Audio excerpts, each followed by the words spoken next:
여러분 반갑습니다. 우리가 저번에 배웠던 개념에 이어서 새로운 개념인 운동량 보존 법칙을 영상으로 배워볼 거예요.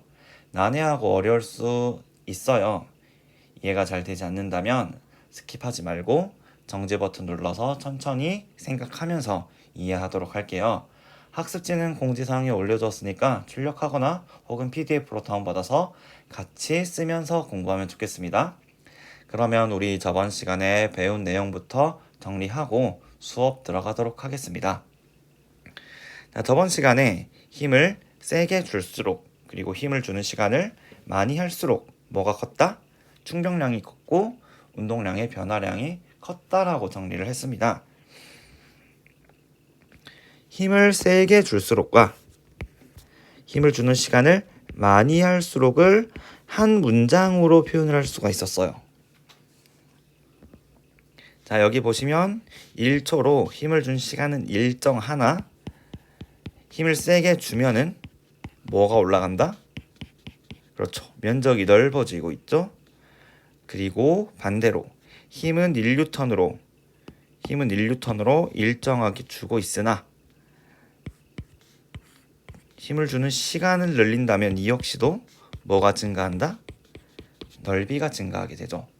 그래서 우리는 이 두 가지를 한 큐에 어떻게 표현한다? 힘 시간 그래프의 넓이가 넓을수록 물체 운동 상태에 더 큰 영향을 준다 라고 이 두 가지를 한 번에 표현하는 것을 배웠습니다. 그래서 충격량은 뭐다? 힘 시간 그래프에서의 넓이다.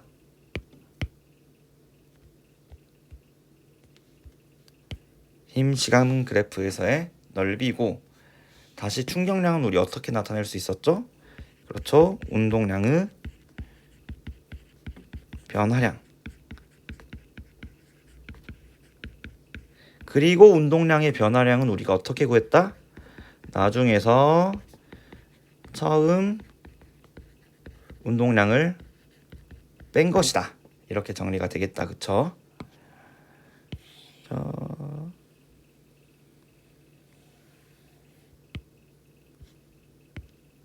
그래서 이런 규칙을 토대로 이런 문제도 풀어봤고요. 또 여기까지는 아마 필수로 다 풀었을 겁니다. 자, 그렇다면은 새로운 개념인 운동량 보존 법칙을 설명하기 전에 물체의 힘이 어떻게 작용하는지 그 충돌 시간 찰나의 순간을 우리가 생각할 수 있어야 해요. 그래서 오늘은 뭐에 집중해서 이런 찰나의 순간을 관찰할 것이냐. 과학에서 힘의 정의 다시 한번 생각해 봅시다. 이거 우리 역학술에 가지고 놀 때 한번 한 적이 있어요. 물체에 힘을 주면 크게 두 가지가 변한다고 했습니다. 물체에 힘을 주면. 예를 들어서 용수철에 힘을 줘서 용수철을 늘리면은 용수철에 뭐가 변하는 것이다? 모양이 변하는 것이다. 그리고 스펀지공을 선생님이 손으로 쳐서 힘을 줘서 날려버렸어요. 뭐가 변하는 것이다? 운동 상태가 변하는 것이다. 다시 운동 상태는 속도라는 말로 바꿀 수도 있었습니다. 물체에 힘을 주면 물체 모양 또는 운동 상태가 변한다. 이렇게 속도가 변한다. 이렇게 생각을 해볼 거고요. 지금은 모양을 변화시킨다에 집중해서 한번 해석을 해볼 거예요. 자, 우리 그럼 이제 PPT 짤을 보도록 할 건데 네 가지 상황을 볼 겁니다. 야구 방망이로 말랑말랑한 탱탱볼을 칠 거고, 그 다음에 좀 단단한 탱탱볼을 치고 테니스공을 치고 야구공을 쳐볼 건데, 얘를 슬로우 모션으로 충돌하는 순간을 되게 세밀하게 관찰해 볼 거예요.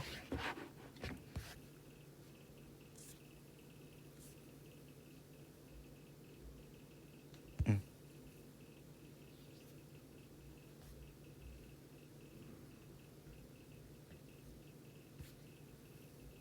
음.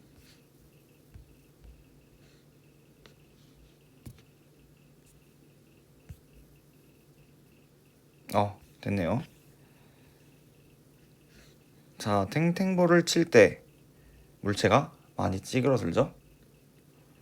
이렇게 말랑하게 찌그러듭니다. 두 번째로 딱딱한 탱탱볼. 방금 위에 거보다는 좀 더 딱딱한 건데 생각보다 많이 찌그러지죠? 그리고 날아갈 때도 이 역시 말랑 이런 느낌으로 뿅 하고 날아가게 돼요. 세 번째 테니스공. 테니스공은 좀 딱딱해서 이렇게 푹신하게 들어가진 않을 것 같죠? 보겠습니다. 이 친구도 마찬가지로 굉장히 말랑하면서 튕겨져 나가죠. 물체 모양이 많이 변하는 것을 관찰을 할 수가 있고요. 네 번째, 야구공은 진짜 딱딱한데 이렇게 많이 휠까요? 야구공도 보시면 이렇게 말랑의 느낌으로 충돌을 합니다.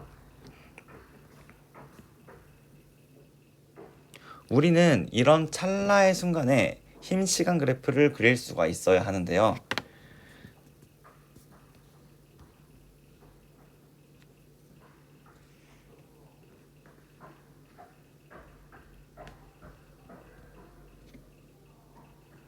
자, 이렇게 그래프를 그리기 전에 이 두 가지를 먼저 좀 정리를 해보고 진행을 하겠습니다.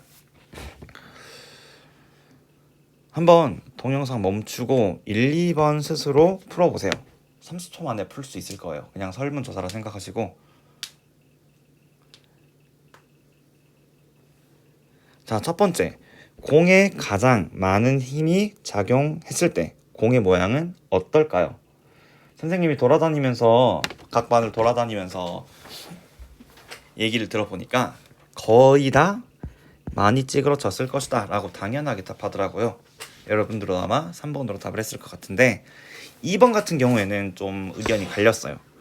계속 힘을 줄 수 있다, 그리고 계속 힘을 줄 수 없다, 점점 약해지는 힘을 줄 것이다. 얘가 1대1대1 비율로 나온 것 같아요. 답은 뭘까요? 답은 2번입니다. 자, 과학에서의 힘의 정의가 뭐다?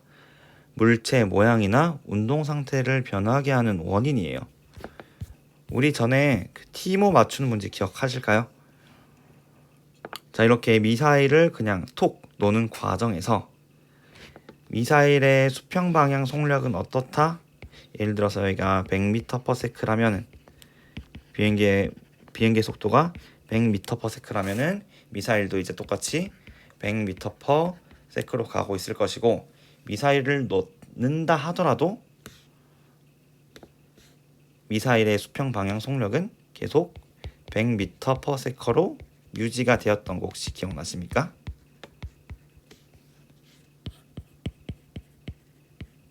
자, 속도가 변하지 않았어요. 수평 방향의 속력은 변하지 않았다.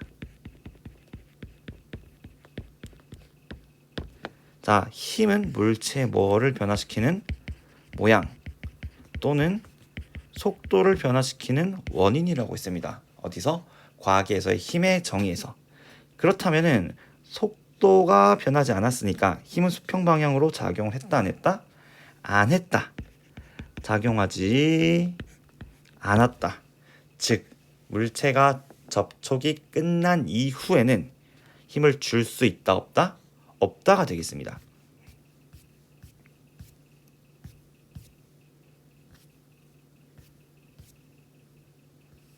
방망이로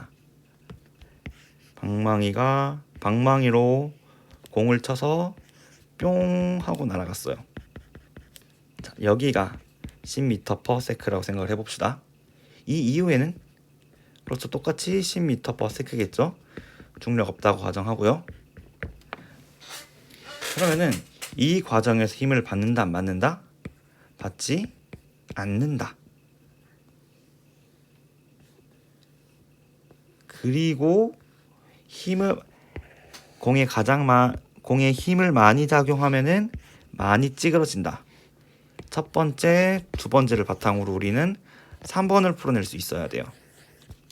자, 잠시 동영상 멈추고 자기가 생각해서 한번 그래프 그려보세요. 자, 다 그렸나요? 충돌 시간은 대충 0.1초라고 가정했을 때 0.1초 이렇게 보겠습니다. 그렇다면 여기가 충돌하는 찰나의 순간, 시작, 충돌이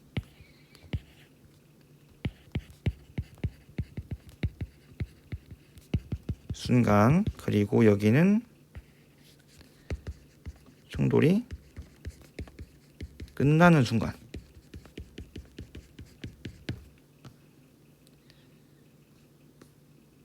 자, 그러면은 여기서 이제 접촉이 끝이 나게 되겠다.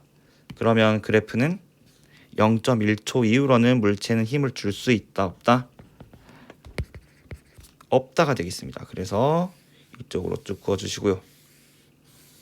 그렇다면은 이 가운데에는 어떻게 그릴 것인가? 이것도 영상으로 보면서 한번 같이 생각해 볼게요.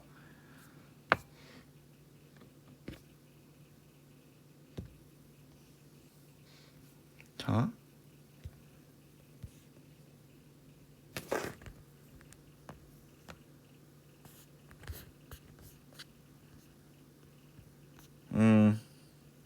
이걸로 보겠습니다. 물체가 처음 충돌할 때는 야구공이 살짝 찌그러졌다가 시간이 지날수록 야구공이 점점 더 찌그러지고 그 다음에 가장 많이 찌그러진 순간이 있어요. 그 순간을 지나면 야구공은 다시 원래대로의 모양으로 돌아오게 됩니다. 그렇다면은 물체가 조금 찌그러졌을 때, 야구공이 조금 찌그러졌을 때, 야구공이 많이 찌그러졌을 때, 그리고 야구공이 다시 돌아올 때, 이런 과정을 거쳤죠. 이때 힘은 굉장히 작다가 중 정도 됐다가 커졌다가 다시 중 됐다가 작은,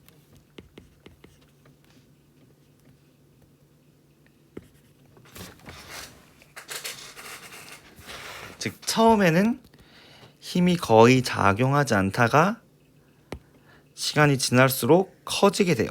근데 계속 커지느냐? 아니죠. 다시 원래대로의 모양으로 돌아오고 있으니까 그래프는 이렇게 그릴 수가 있어요.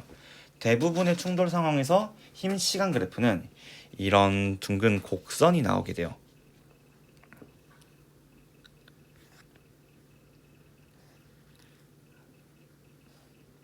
자, 여기까지 됐으면 이제 운동량 보존 법칙을 정확하게 이해를 해볼 건데요. 선생님이 이렇게 시간 순으로 그려놓은 그림이 있는데 이게 어떠한 상황인지 아시겠죠? 3kg짜리 물체가 오른쪽으로 날아오고 있고 4kg짜리 물체는 왼쪽을 향해서 날아가고 있어요.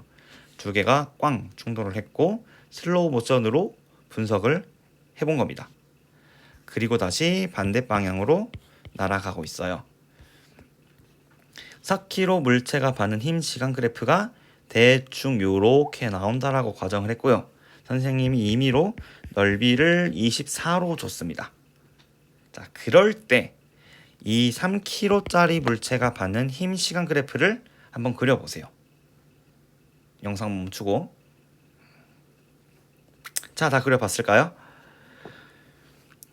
뭐를 기반으로 그려야 하냐면 작용 반작용 기억하십니까? 선생님이 어떻게 설명했었어요? 김치 싸대기로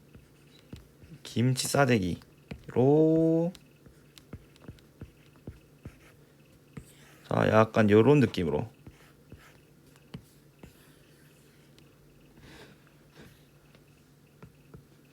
요렇게 김치에 싸대기를 맞을 때 누구의 입장도 생각을 해봐야 한다. 같이 싸대기를 맞는 김치의 입장도 생각을 해봐야 한다. 그래서 사람이 100N의 힘을 받고 있을 때 김치도 얼마만큼의 힘을 받는다? 100N의 힘을 받는다. 근데 방향은 서로 반대 방향으로. 그리고 늘 같은 힘의 크기로 받는 게 작용 반작용의 법칙이었죠. 이거를 토대로 생각을 해볼 거예요. 자, 충돌을 했어요. 얼마 모양이 변하지 않았으니까 이 친구를 1N이라고 생각을 해볼게요. 그렇다면은 3kg도 똑같이 반대 방향으로 1N의 힘을 받을 겁니다. 좀 찌그러들었어요. 그러면 이 친구를 이제 2N, 이 친구도 똑같이 2N이 되겠죠. 많이 찌그러들어서 4N 받았다 가정해볼게요. 그럼 여기도 마찬가지로 4N일 거고요. 그 다음에 다시 덜 찌그러들었으니까 2N, 여기도 2N, 여기는 1N, 여기도 1N. 이렇게 작용 반작용 그냥 그대로 썼습니다. 얘를 여기 그래프에 나타내 본다면 1N, 이 순간은 여기, 이 순간은 여기, 이 순간은 여기, 이런 식으로 되겠죠. 이게 이제 자연스럽게 연결을 하면은 이런 그래프가 나오게 되는 거고, 그렇다면 3kg가 받는 힘 시간 그래프는 어때요? 너무나 당연하게도 똑같으니까 그래프도 똑같이 나오겠네 라고 생각하고 있죠. 하지만 살짝 다릅니다. 자, 이 빨간색 1N은 방향이 뭐다? 오른쪽이에요. 하지만 파란색이 가리키는 힘의 방향은 왼쪽입니다. 우리 물리학 1 첫 시간 때 오른쪽은 무슨 방향? 플러스 방향. 왼쪽은 마이너스 방향이라고 약속하기로 했죠. 그렇기 때문에 이렇게 그리지 않고 어떻게 그려야 한다? 이렇게 밑으로 그려야 한다. 즉, 이 친구에 대해서 X축 대칭으로 마이너스 1N, 마이너스 2N, 마이너스 4N으로 그려야 한다. 그리고 동시에 여기 넓이는 무엇이 나와야 한다? 똑같이 24가 나와야 한다. 물론 정적분의 값은 마이너스 24겠지만요. 그래서 정답은 이렇게 그리시면 됩니다. 이 빨간색의 X축 데칼코마니로 그려내시면 돼요.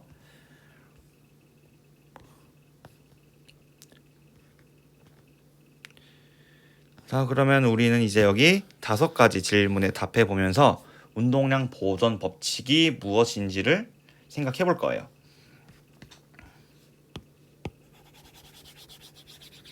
우리가 운동량을 모르는 건 아니니까, 그리고 운동량을 구하는 공식, 그리고 운동량을 계산하는 것 정도까지는 아니까 이 5개의 질문은 어렵지 않게 해결할 수 있을 거라 생각하는데요. 자, 3kg, 지금 이 친구의 운동량을 가로치고 기입을 하겠습니다. 어떻게 구하죠? 운동량은 질량 곱하기 속도로 구할 수가 있었죠. 3, 5, 15. 단위는 킬로그램, 미터 퍼 세크인데 귀찮으니까 생략을 할게요. 이 친구의 운동량은 뭐다? 그렇지, 왼쪽으로 3m per 세크 가고 있으니까 마이너스 3이라고 꼭 해줘야 하고, 운동량은 12, 마이너스 12가 되겠습니다. 자, 근데 충격량이 지금 얼마다? 충격량이 힘 시간 그래프의 넓이가 의미한 게 뭐다? 힘 시간 그래프의 넓이가 의미하는 게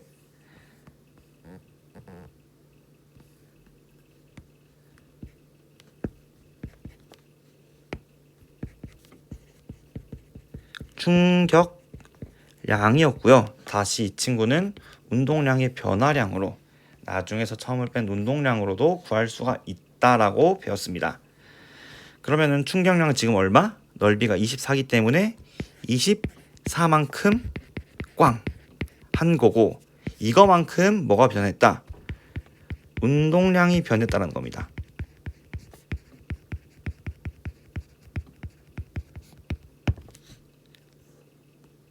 자, 근데 3kg만 충격을 받았어요? 4kg만 충격을 받았어요?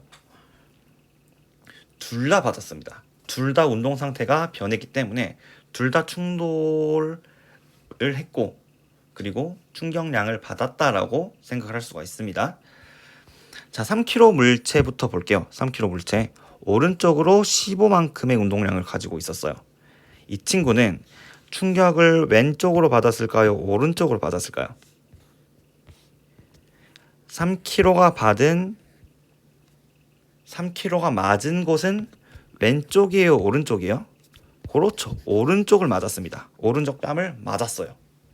그러면은 힘은 어디로 받았느냐? 오른쪽 뺨을 맞았으니까 이쪽 방향으로, 왼쪽 방향으로 충격을 받았습니다. 맞습니까? 근데 그 충격이 어느 정도만큼? 24만큼이라는 거예요.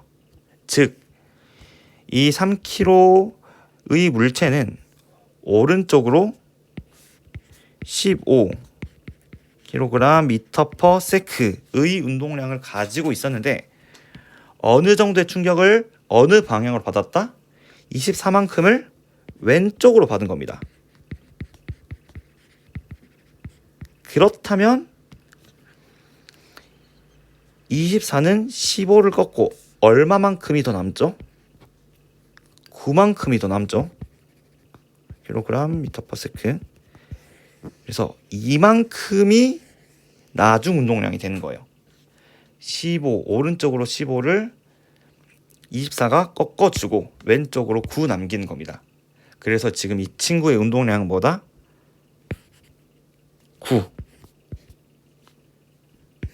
9가 되는 것이고, 속력은 뭐가 나온다?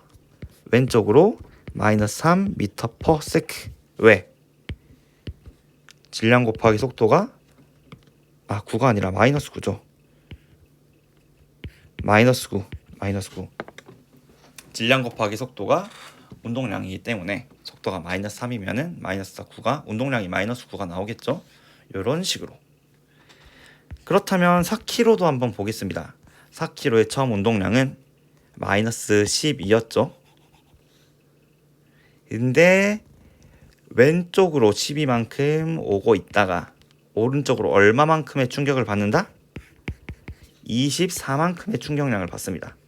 그렇다면은 물체의 나중 운동량은 오른쪽으로 12만큼이 남는 거예요. 즉 여기는 운동량이 12kg/ms고 속도는 어떻게 된다? 3, 4, 10이기 때문에 3m/s 오른쪽으로. 이런 식으로 계산을 하시면 되겠습니다. 즉 이 친구들의 답은 15.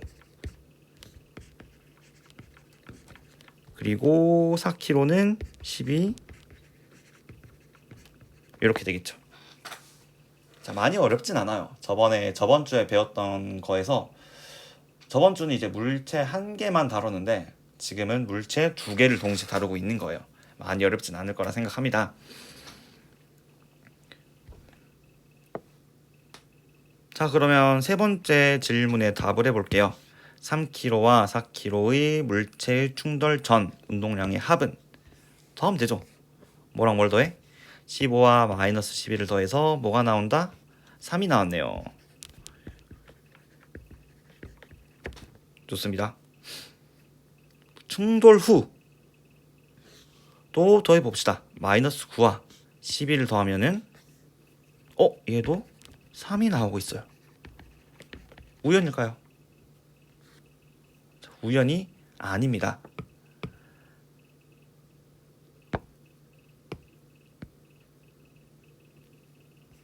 자, 보면은 3kg는 15에서 -9가 됐어요.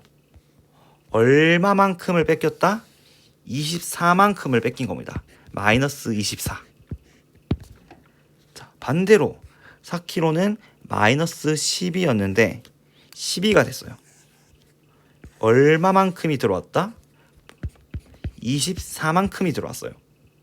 3kg는 24를 뺏겼고 4kg는 24를 얻었어요. 즉 3kg의 24가 4kg로 간 거예요. 지들끼리만 교환을 한 거기 때문에 합은 일정할 수밖에 없어요. 우리는 이것을 무엇이라 부른다? 운동량 보존 법칙이라 부릅니다. 근데 이건 사실 결국 어디서 왔다? 김치 싸대기. 이 김치 싸대기에서 왔더라. 작용 반작용의 연장선상. 작용 반작용에 해당하는 힘들을 시간에 따라서 차차차차차차 더했을 때 이런 식으로 한쪽이 24만큼 손해 보면은 한쪽은 24만큼 이득 볼 수밖에 없더라. 그래서 이 친구의 근본은 뭐다? 근본은 작용 반작용이었다.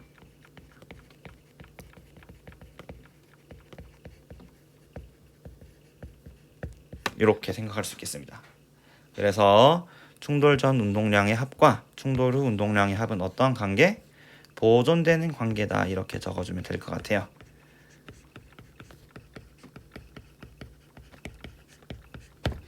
좋습니다. 운동량 보존 개념 설명은 여기까지 하고요. 문제풀이 영상도 따로 찍어서 올릴 테니까 꼭 참고하고 영상 보면서 공부하길 바랍니다.